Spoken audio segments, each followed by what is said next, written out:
जितने भी गुरु भाई एवं गुरु बहनें इस वीडियो को देख रहे हैं, भगवान शंकर आपकी हर एक मनोरथ को पूरा करे। आज मैं आपको दीदी लीलम की कुछ ऐसी अनमोल बातें बताने जा रहा हूँ। अगर कोई भी इसे अपने जीवन में उतार लेता है तो वो निश्चय ही भगवान शंकर के समीप पहुँच जाएगा और वो अपने जीवन की हर एक कठिनाइयों का सामना कर पाएगा। इससे पहले अगर आप हमारे चैनल में नए हैं तो चैनल को सब्सक्राइब कर लीजिएगा और कमेंट में नमः शिवाय अवश्य लिखिएगा। तो बिना देरी किए वीडियो को शुरू करते हैं। नंबर 1, जीवन में अगर कोई भी आपके परिवार से आपको अलग करने की बात कर रहा है तो आप तुरंत सावधान हो जाइए, क्योंकि जो भी आपको आपके परिवार से अलग करना चाहता है वह आपका मित्र कभी नहीं हो सकता है। वह इस संसार में आपका सबसे बड़ा शत्रु है। इसलिए आप उन लोगों से सावधान रहिए जो आपको आपके परिवार से अलग करना चाहता है। नंबर 2, इस दुनिया में किसी का भी उपकार भूल जाइए, पर अपने माँ बाप का उपकार कभी भी मत भूलिए, क्योंकि हमने कभी ईश्वर को नहीं देखा है।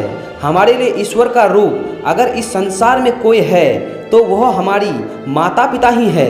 इसलिए जितना हो सके अपने माता पिता का सम्मान कीजिए, आदर कीजिए, इसी में हम सब की भलाई है। कहा जाता है कि ईश्वर कहाँ इतना रूप धारण करे, इसलिए ईश्वर ने अपना एक रूप धारण करके हमारे सामने हमारे माता पिता के रूप में प्रकट हुए हैं। इसलिए अपने माता पिता को अपने माता पिता नहीं बल्कि भगवान के रूप में जानना चाहिए। नंबर 3, आप लोगों ने सुना होगा कि अपनी पत्नी को कभी भी किसी भी चीज़ का भेद नहीं बताना चाहिए, क्योंकि स्त्री कोई भी बात नहीं छुपा सकता है। यहाँ बिल्कुल भी यह मत समझिएगा कि स्त्रियाँ गलत होती है, पर स्त्री का स्वभाव है कि वह कोई भी बात छुपा नहीं सकता है, चाहे वो कितना ही गुप्त क्यों ना हो, क्योंकि उसके अंदर कोई छल कपट नहीं होता है। वह स्वभावतः कोमल होती है। इसलिए पुरुष को चाहिए कि स्त्री से हमेशा भेद छुपाकर ही रहना।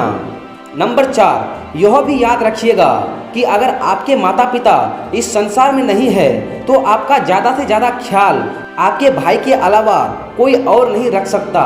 इसलिए जीवन में कितनी भी लड़ाई हो, झगड़ा हो, अपने भाई से कभी भी अलग मत होना, क्योंकि इस संसार में कभी भी आप दुखी होंगे तो सबसे पहले आपका भाई ही आपके साथ आएगा। इसलिए छोटा हो या बड़ा, हमेशा एकता से एकजुट होकर रहिए, इसी में आपकी भलाई है। नंबर 5, इस संसार में ऐसा कोई भी कार्य मत कीजिए जिससे आपका सम्मान में दाग लगे, क्योंकि अपने इज्जत में दाग लगने से आप अपनी नज़र में गिर जाते हैं। इसलिए ऐसा कोई भी कार्य ना करें, चाहे वो छोटा कार्य हो या बड़ा कार्य हो। जीवन में हमेशा स्वाभिमान के साथ चलिए। जिस दिन इंसान अपनी नज़र में गिर जाता है वह फिर इस दुनिया में किसी के सामने सर उठाने के लायक नहीं रहता है। इसलिए हमेशा सावधान रहिए, सतर्क रहिए, जिससे आपकी इज्जत में कोई भी आँच ना आने पाए। नंबर 6, अगर जीवन में सुखी होना चाहते हो तो दूसरों को दुख देना बंद कर दीजिए, तभी आप जीवन में खुश हो पाएंगे। प्रकृति का एक नियम है, अगर आप खुश होना चाहते हैं तो दूसरों को खुश कीजिए। अगर आप दूसरे को खुश करेंगे तो परमात्मा भी आपको अवश्य ही खुश करेगा। यही प्रकृति का नियम है, क्योंकि आज जो कार्य आप दूसरों के साथ करते हैं वही कार्य आपको 100 गुना वापस मिलता है। इसलिए हमेशा दूसरों के साथ अच्छा व्यवहार कीजिए। नंबर 7, अगर आपके परिवार में धन की कमी है, रुपया पैसा की तंगी है, तो सिर्फ और सिर्फ एक कार्य करके देखिए, निश्चय ही आपके घर में धन की बढ़ोतरी होगी। आप कहीं भी जा रहे हैं, आपके पास जो भी ईमानदारी से कमाया हुआ पैसा है उसे आप दूसरे की मदद करने के लिए लगाइए। ऐसा व्यक्ति जिसे आप नहीं पहचानते हो, ना ही वह आपको पहचानता है, महीने में कम से कम 200 से 500 रुपया आप देकर देखिए, आपके घर में धन की वर्षा अवश्य होगी। नंबर 8, चाहे छोटा हो या बड़ा, हर एक व्यक्ति का सम्मान कीजिए, क्योंकि सम्मान देने से सम्मान बढ़ता है। इसलिए हमेशा दूसरे का सम्मान कीजिए, फिर देखिए आप जीवन में कितना खुश होते हैं, क्योंकि इंसान धन से नहीं सम्मान से खुश होता है, फिर चाहे कोई और हो या आप खुद ही।